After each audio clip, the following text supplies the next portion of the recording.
Da-da-da. Oh my god, I'm so nervous. Oh wait, just kidding. Okay. How do I start? Intro, yo. Hello everyone and welcome to Mikel in the Mix Mikel in the Mix radio show, episode 000. So I wanted to do this because first off, I wanted to create a platform to connect with other creatives, but mainly DJs, and also kind of showcase a lot of my friends who are up and coming in the scene. So this is funny, one of my clients actually corrected me. I'm gonna have both a podcast and interview portion and a mini mix portion. It's technically not a radio show where you kind of like play a song and then the host or the show host speaks on it or something, but I just want to make that clear, but I'm just calling it a radio show, okay? But yeah, I'm making this because I want to connect with other creatives. I feel like creative people are very multi-layered and I want to understand more perspectives of creatives, namely my friends. Yeah, and I think we think differently. We think obviously creatively. I want to understand their philosophy, what they do kind of outside of their own creative work or habits or just DJing. And I think a lot of the conversations we can have could be very fun.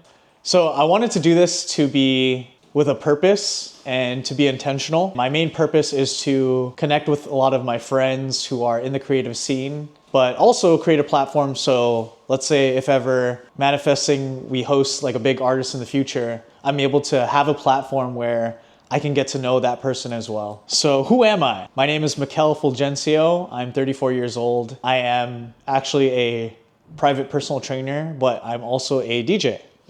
And I used to struggle with identity in the sense that I was a power lifter for a long time. For those of you who know what powerlifting is, it's just like lifting heavy weight, but also competing in powerlifting competitions. I used to just identify as like, oh, this is what I did. This is what I did as a hobby. And that was cool, you know? But there was a shift, I think, in 2021, 2022, where I like stopped doing powerlifting altogether. And I've always been into music. I love going to live music events. I think actually that my friend groups and my very close friends have been formed from meeting people through music, and we always connect through music in some way. Or even when I meet someone, the first question I ask is like, hey, what kind of music are you into? You know, I didn't think that I would be a DJ, you know. Honestly, I've always like admired it, and I've even more closely followed the DJ scene without knowing that I was going to be a DJ at all too. Yeah, I guess the first thing I could touch on is I kind of grew up on the SoundCloud era, but even more so before that, the Pandora era, where I don't know if it was from like Nujabes or watching anime. I actually don't remember when Samurai Champloo first came out, but that had the tracks from songs from the artist Nujabes. And I thought that was very like niche, deep cut. And I didn't know that at the time, but I would actually discover, or one of my first, like let's say searches from Pandora was actually typing in Nujabes. And then I can actually remember that was how my discovery of artists was. Like I used to listen to this person named DJ Okawari. I think it was like another Japanese producer, but it was kind of that like future beats or just kind of slow, chill kind of vibe.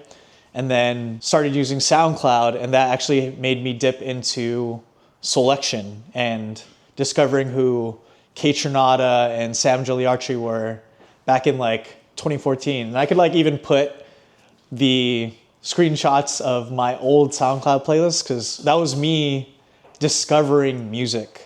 And I'll talk about discovering music later, but so I can go again, like, so Nujabes, Sam Gigliardi, Kaytranada, I can go on with Trippy Turtle, and then moving into like 2015, 2016, it was a time where I was working out a lot, and I used to listen to two very specific SoundCloud mixes.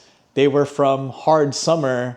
I don't know if it's 2015 or 2016, but it was R.L. Grimes' Hard Summer mix and then Jack U's Hard Summer mix. And I would listen to those two mixes nonstop while I would work out, because it was just like, it was very amped and cathartic, very hype, and that was always in why I wanted to go to events too, was just that visceral feeling of just movement and like kind of like headbanging, dancing, whatever. And yeah, that's kind of my music background, my history with listening and discovering music. I wanted to talk about too how I got into DJing. I got into DJing first during 2020, when it was kind of like a time where no one really, well, we had more time, right? We didn't really know what to do with that time.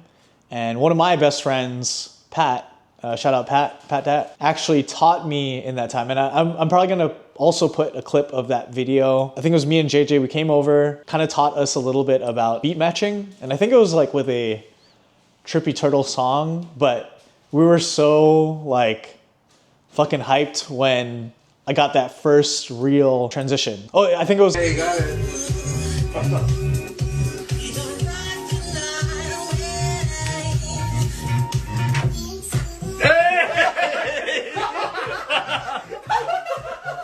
Yeah, that was like really fun, obviously, but at that time I did not know at all that I was gonna be DJing. I think from 2020 to 2023, I was never really consistent, but I think Pat lent me a controller, and then I had finally gotten my own controller, and I practiced from time to time, but I was never really consistent. I'll get the screenshots, the receipts of Pat texting me just randomly saying, hey bro, I have an idea.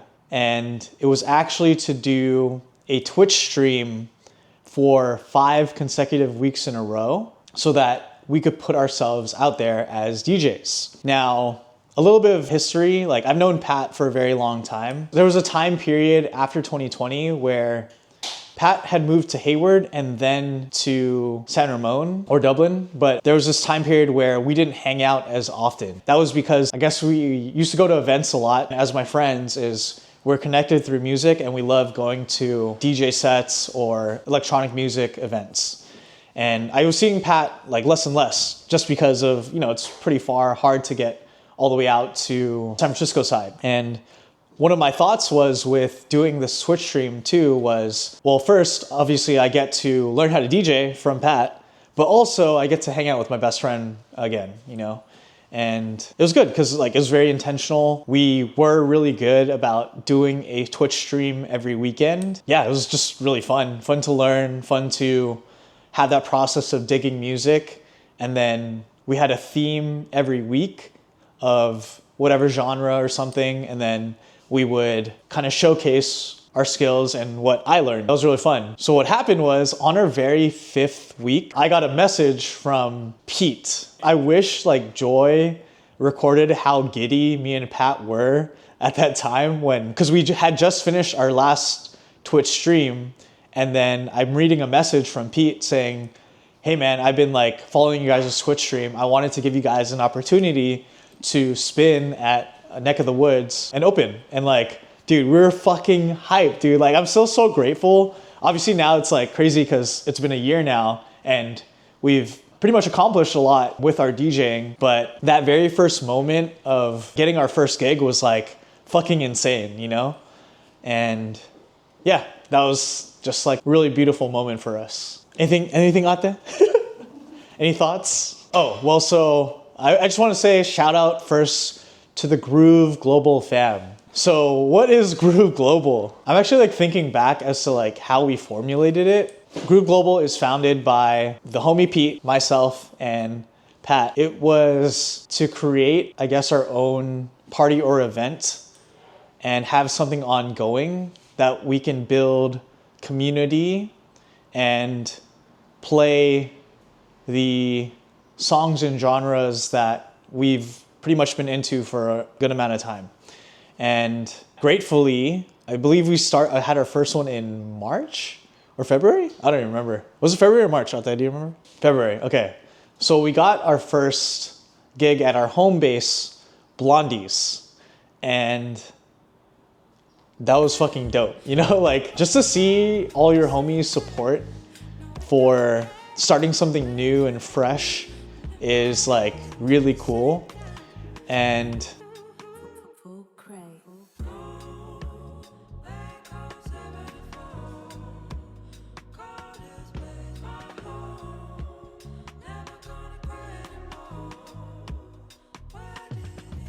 yeah, and it was great. I think definitely represents us a lot and the styles, genres that we play.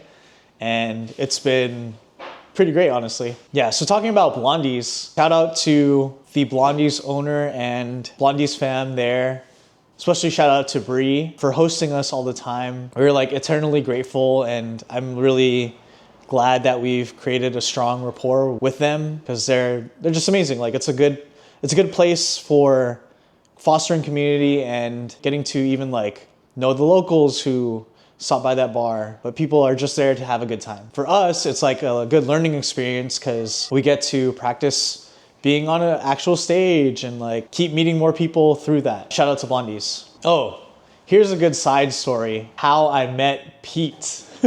Even before Groove Global, obviously. This was Outside Lands 2022, I think. We're gonna fact check this, but so me and my homie Dennis, shout out Dennis, went to Gal Viet Kitchen because two of our good friends, Miguel and Chelsea, I believe work there. They invited us to what was pretty much an after, like a OSL after party. And I had not known like Gal Viet Kitchen gets down like that. We walked in and it kind of felt like a San Jose bar kind of scene where like hella Asian people pretty much drinking hella 1942 or hella tequila everywhere, I swear. And I was like, is this place even supposed to be open? But it was like fucking lit. Like it was so great. The music was like really, really good. I'm looking up there, I'm like, man, this feels fucking killing it. There's a staircase to where the DJ booth is. My homie Dennis is like, we call him Dennis the Menace.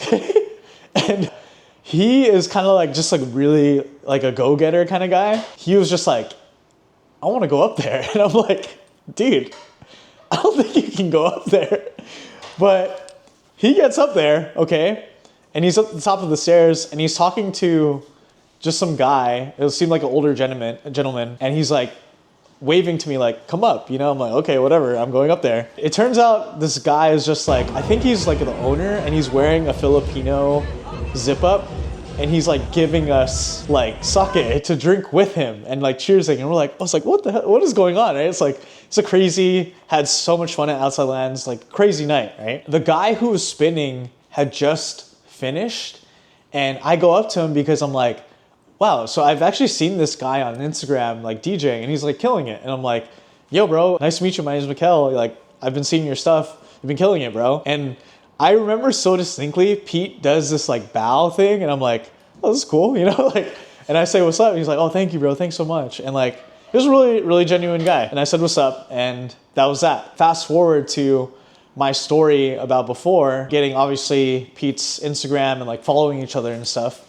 Pete was following all of our progress with the Twitch stream. We fostered that connection with Pete and he's the one who like put us on and everything. Again, shout out to you, Pete, because you're always our point man, our go-getter as well. Pete created that first proposal and relationship with Blondie's for us to be there. And look at us now. We've fucking been spinning at Blondie's. At first we were actually weekly and then changed to 2 times a month. We were actually getting a lot of gigs and getting burnt out. And it isn't a bad thing, it's actually a good thing. Yeah, we're just like really grateful for the Blondie's community and for having us build a space with them so that people can just have a good time and we could play the kind of music that we want to. So Groove Global, our mission statement is, it was created specifically for Thursdays. You know, you kind of want that like background kind of lounge vibe where you have the option to either kind of just sit and chill with your friends and kind of talk, or even like a perfect date night, but also have the option to dance if you want to. Our genres on our mission statement is Amapiano, Baile Funk, UK Garage, and R&B and more. We're also grateful we have a residency with F8 as well, F8 Backroom, and shout out to Raph for that, and Pete, of course. And yeah, we've been spinning there since May, I believe, and that has been fun and great. I think in Blondie's, we usually play more of the lower middle energy kind of vibe, going high energy sometimes. But at F8, it's purely more, you're going to F8 to like listen and dance and like kind of move your body. So we get to play more higher energy there.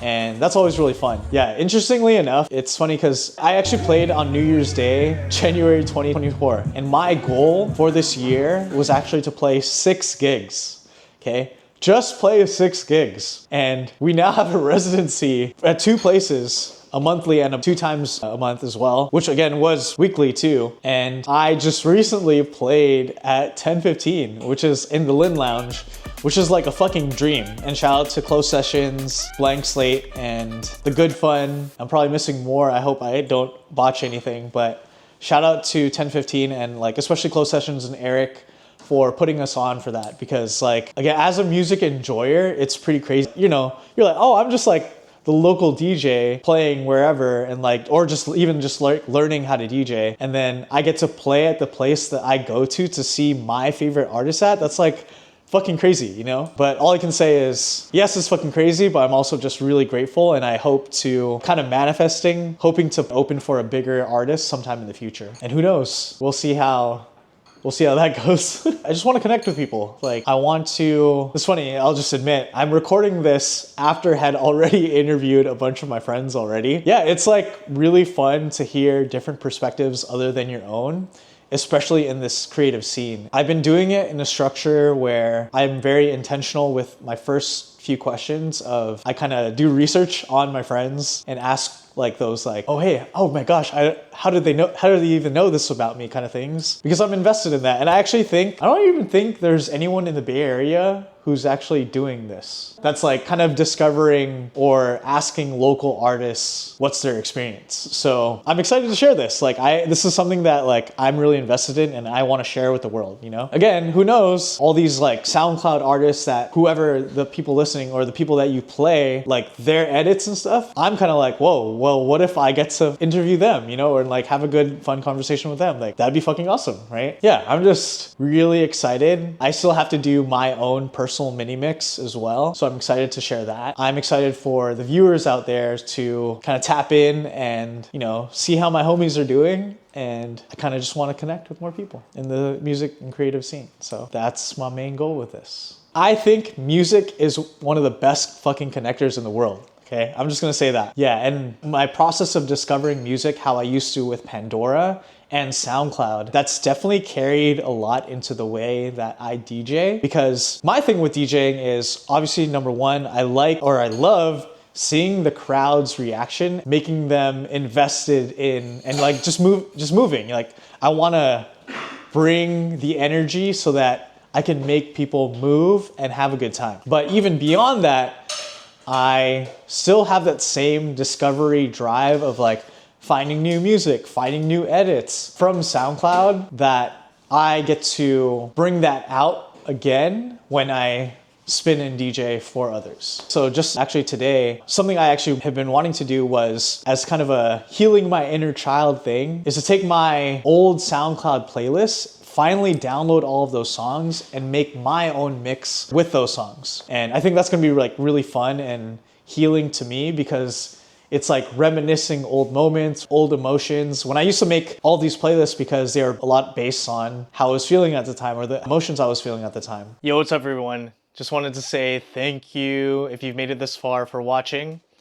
I actually forgot to do my own outro video, so I'm doing it right now. I have a lot of gratitude for everyone who's been supporting me on this DJ career, especially Pete, Pat, Groove Global fam. Yeah, it's been pretty great. Something I used to do with what I was making with content was not necessarily giving advice, but I mean, it is advice, but you don't have to listen to it, okay? It is things that I feel like have helped me in my life. I used to do this thing called Mikel's Musings, which was, you know, I read a lot. I like to focus on my mental health. I like to focus on staying grounded, practicing mindfulness, and just giving value in ways that I think are practical. Maybe end off my thing with this, and I'll actually be asking tips from my friends in my interviews of like, hey, what's one piece of advice you'd like to give to someone